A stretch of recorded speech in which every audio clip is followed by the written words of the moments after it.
Olá, pessoal!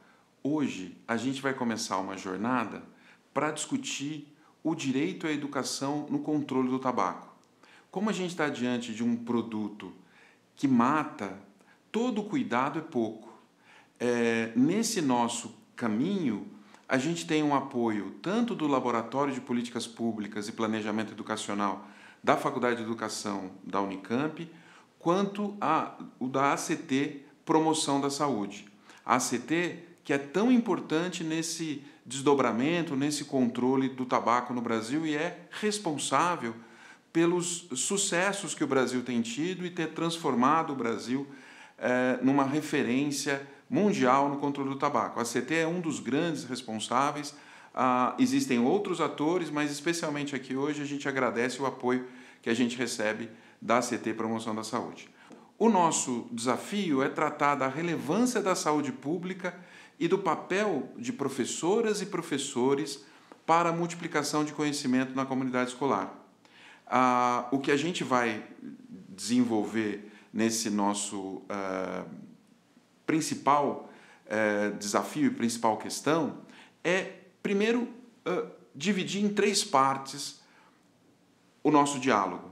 Na primeira parte, a gente vai falar sobre a Convenção Quadro para o Controle do Tabaco, uma norma internacional tão relevante e tão efetiva para diminuir a prevalência do cigarro em várias partes do mundo, diminuir a prevalência do tabaco. E como que ela foi construída? Num segundo momento, nós vamos discutir os avanços do Brasil no combate ao tabagismo. Avanços que estão vinculados, sim, à Convenção Quadro sobre o Controle do Tabaco, nessa norma internacional, mas também está vinculado aos esforços que foram feitos internamente, tanto pelos órgãos governamentais, quanto pela sociedade civil, e tanto por decisões do judiciário que tornaram o controle do tabaco no Brasil uma referência mundial. E por último, mas talvez o ponto mais importante que a gente tem para discutir nesse nosso desafio, é o que está acontecendo atualmente. Quais são os principais temas atuais que envolvem o controle do tabaco? Como surgiu a Convenção Quadro de Controle do Tabaco? Para que ela serve? E como ela é aplicada aqui no Brasil? Bom, sabemos que os males do tabagismo são variados. E esses males do tabagismo foram identificados tanto para os fumantes, que vão desenvolver doenças pulmonares, cardiovasculares, eventualmente até câncer de pulmão, de boca, de laringe, entre outras, né? Como, por exemplo, também úlceras, mas também para o fumante passivo. Nesse ponto é importante a gente lembrar que somos todos e todas fumantes passivos. Na verdade, somos todos e todas fumantes. Alguns são fumantes efetivamente e outros são fumantes passivos, porque o contato com a fumaça do tabaco acaba ocorrendo sempre. E como que a gente vai fazer para evitar que esse contato aconteça? Porque, em sendo um fumante passivo, a gente pode ter problema de irritação nasal, problemas respiratórios, como a asma, a gente pode ter conjuntivite, câncer de pulmão, enfisema pulmonar, né? São vários temas que envolvem o controle do tabaco e como que os fumantes passivos também ficam expostos a esse tipo de doença. Quem fuma, só para a gente ter uma ideia, né, tem 6 anos a menos de vida, em média, do que os não fumantes. E 40 vezes mais chances de desenvolver um câncer de pulmão. Além de ter 24% mais chances de sofrer doença cardíaca. Então, a discussão sobre o controle do tabaco não é uma discussão qualquer. A gente está trabalhando com um produto que, se usado na forma que é recomendada pelos fabricantes, ele mata. Então, o que a gente precisa fazer?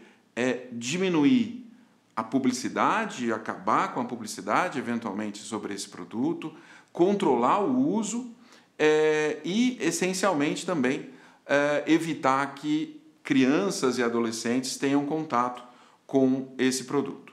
Bom, pensando na discussão internacional, antes da gente chegar ao Tratado Internacional, à Convenção Quadro do Controle do Tabaco, que é uma norma efetivamente do direito internacional, construída de forma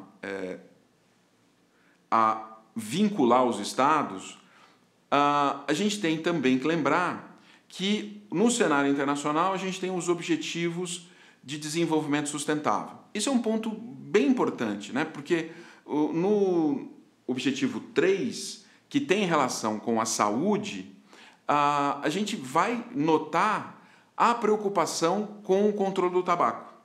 E eu queria que você percebesse nesse momento, e tenho certeza que você já percebeu, que os Objetivos de Desenvolvimento Sustentável podem ser bastante eficientes, porque, afinal de contas, esses objetivos, os ODS, eles são levados às salas de aula por professoras e professores para debater com os alunos quais são os objetivos colocados pela ONU em 2015 para que a gente alcance uma melhora para a humanidade em 2030.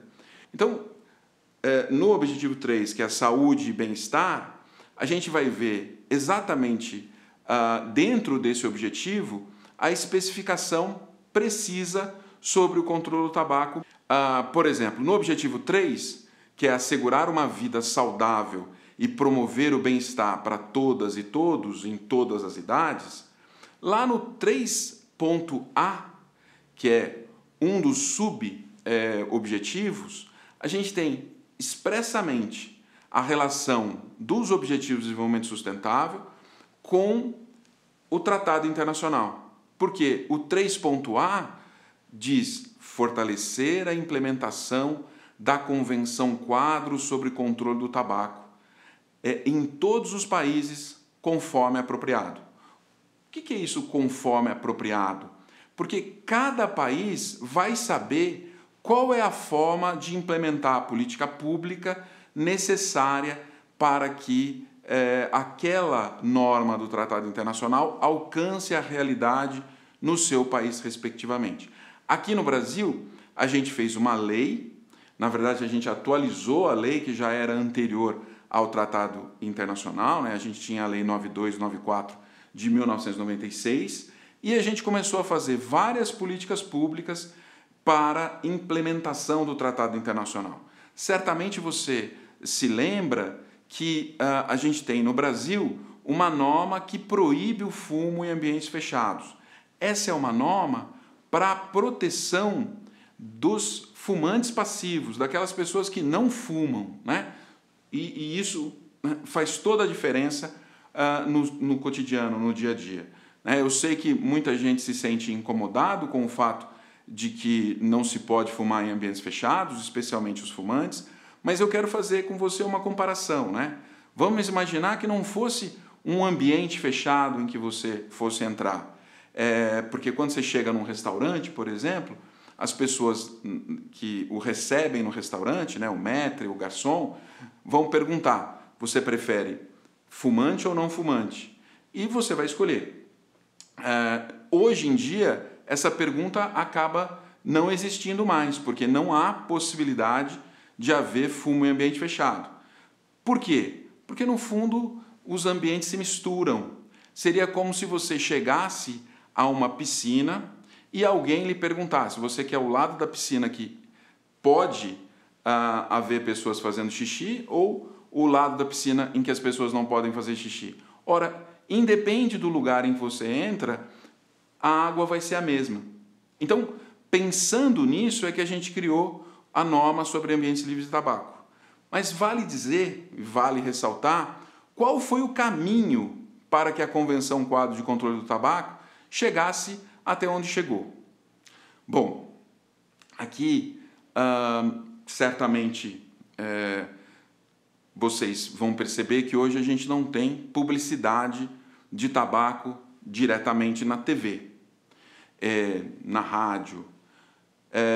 E por que isso acontece? Bom, porque a Convenção Quadro de Controle do Tabaco trouxe essa determinação, e isso foi emplacado por vários países internamente. O Brasil já tinha feito restrições lá em 1996, e isso tudo porque lá na década de 70, no final da década de 70, a Organização Mundial da Saúde percebeu que os males do tabaco eram muito impactantes para a sociedade, e por isso convocou, de 78 a 93, a Assembleia Mundial da Saúde para aprovar resoluções sobre os perigos à saúde pelo uso do tabaco.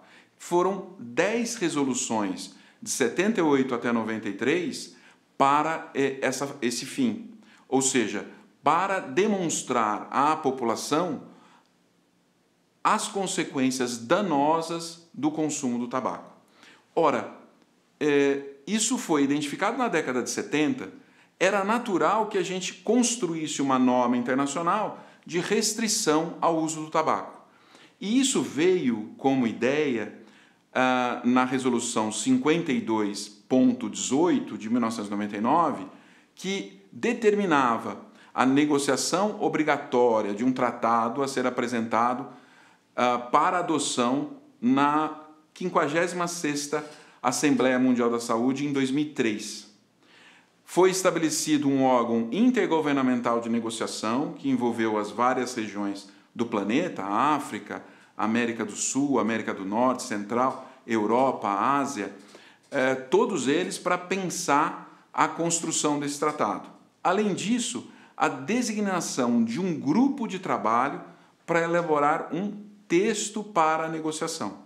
Então, como se imaginava, né, a Organização Mundial da Saúde identifica a questão envolvendo os problemas de saúde e pensa em como resolver essa temática. Então, foi o primeiro tratado internacional sobre saúde pública, foi a Convenção Quadro de Controle do Tabaco, como a gente vai discutir a seguir. No Brasil, nós nos vinculamos a essa convenção em 2006, e isso aconteceu por meio de um decreto presidencial. Só para a gente ter uma ideia, né, para a gente entender os passos que foram dados, a convenção foi discutida na Assembleia Mundial da Saúde, ela foi aberta para assinaturas depois que foi adotada na Assembleia, né, o que a gente chama de discussão interna na Organização Mundial da Saúde.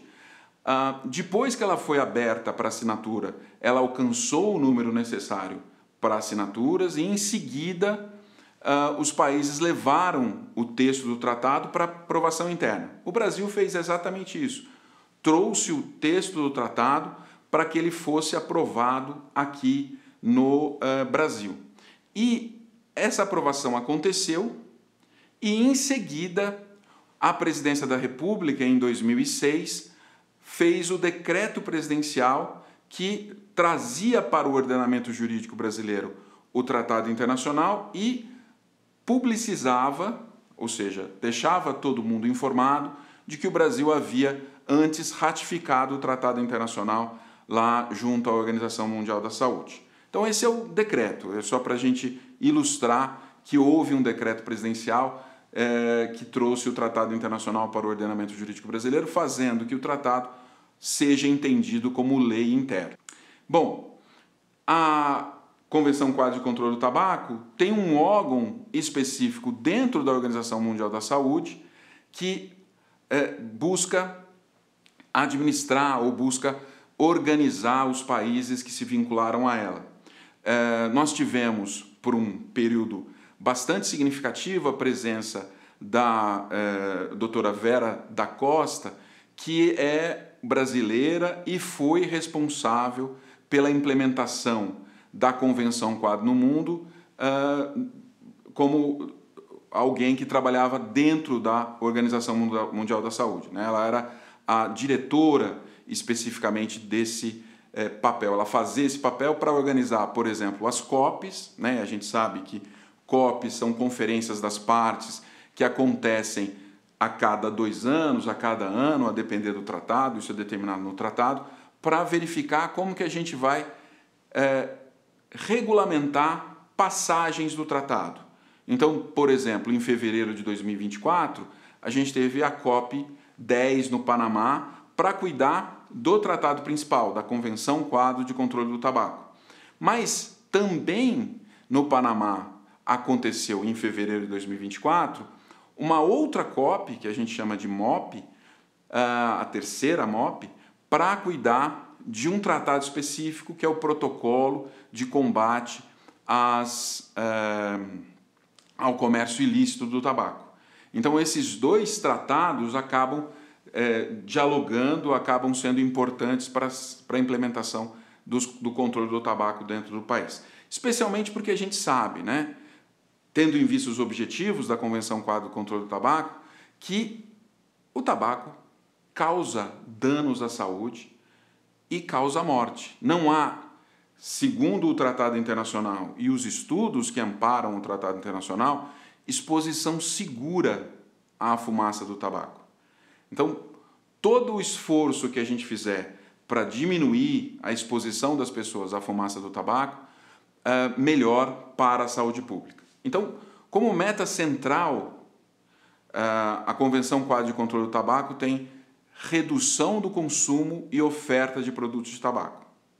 Além disso, a gente busca proteger a saúde pública por meio de políticas nacionais, ou seja, cada país vai criar sua política pública para implementar o controle do tabaco, mas é também necessário se pensar em política internacional.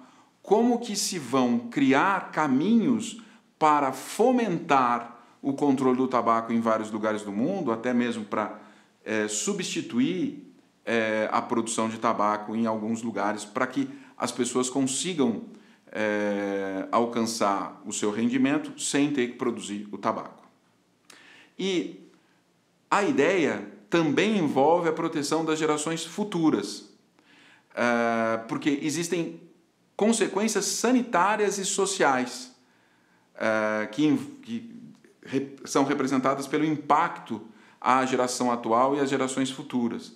Por isso que a gente pensa em como fazer o controle da publicidade para proteger os jovens das táticas agressivas de marketing para atrair novos consumidores, né? A empresa precisa atrair esses novos consumidores.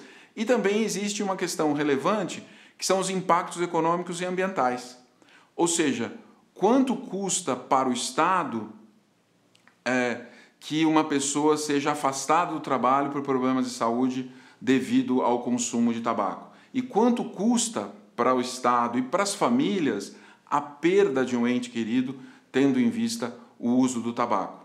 Então, hoje em dia, a gente sabe que nós temos, às vezes, 3 vezes ou 4 vezes, às vezes até 5 vezes mais custos no sistema de saúde relacionados à fumaça do tabaco, ao uso do tabaco, a doenças tabaco relacionadas, e se a gente soma isso também com os afastamentos e os custos para a Previdência, a gente vai ter muito mais custos, como eu disse, 5 vezes mais, quando comparado com os tributos arrecadados pela indústria.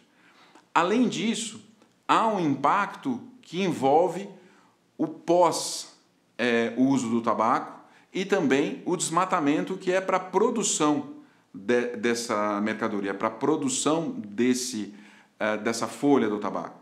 Então, como que a gente trabalha com os impactos, tanto da bituca do cigarro, que é jogada nas ruas, quanto da fumaça que é produzida pelo fumo do tabaco, mas também pelos danos ambientais para o cultivo do tabaco, que envolve, inclusive, a utilização de agrotóxicos bastante agressivos, né?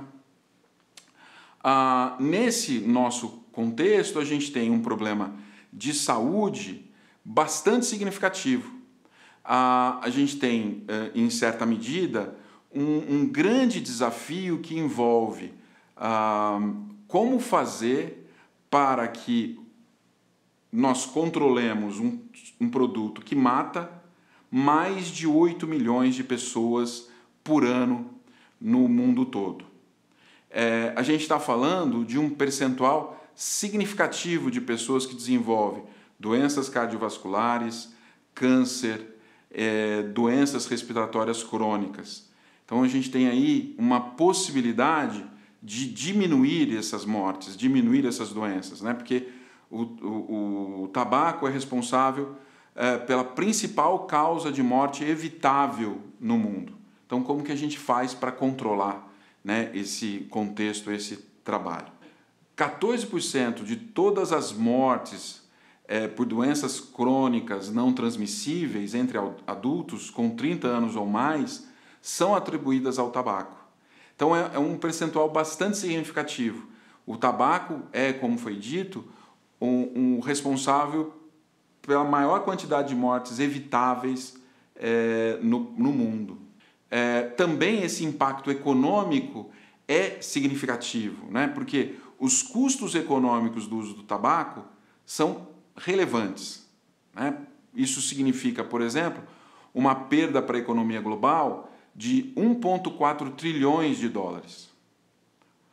E significando mais ou menos aproximadamente 2% do PIB global. Então o impacto, não só em perdas de vidas, que é sempre algo significativo, mas o impacto econômico também é algo a ser considerado. Deve-se destacar que o tabaco gera pobreza. A consequência social do tabaco é a geração efetivamente de pobreza, porque a gente tem a drenagem de recursos de pessoas e de famílias que vão usar recursos que poderiam ser usados para alimentação, para algum tipo de atividade que não fosse atividade que causa danos à saúde, esse dinheiro vai para o tabaco, né? Então, a saúde precária rouba dos assalariados a capacidade, né? Então, além de você perder o dinheiro que você usa, né, para comprar o tabaco, você também perde saúde e isso vai exigir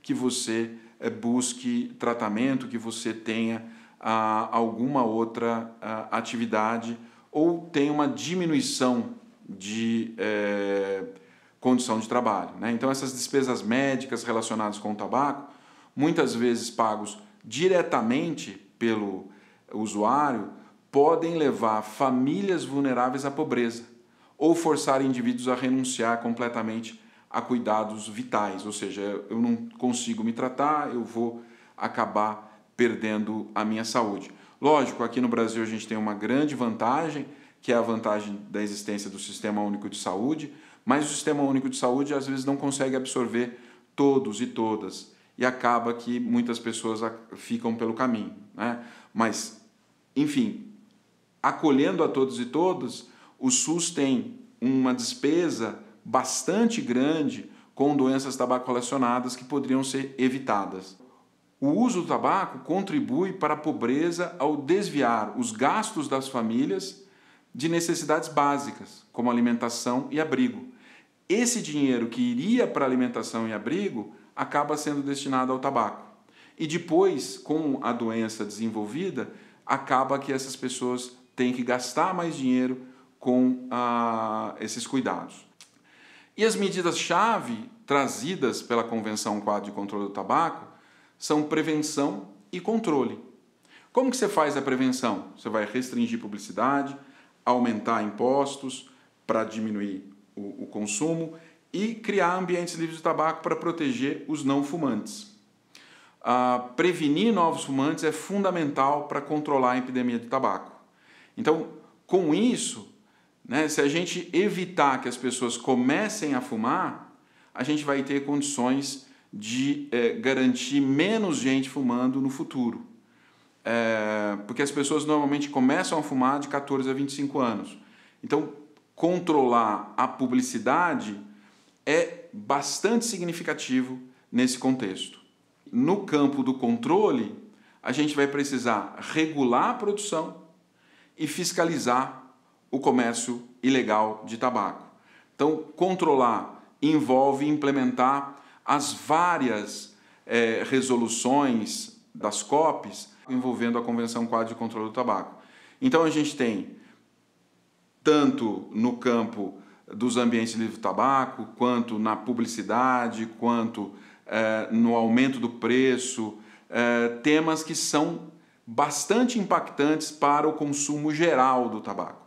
Então, evitar que o tabaco seja facilmente acessível é bastante relevante e bastante importante, como nas várias resoluções que a gente vê, isso foi definido.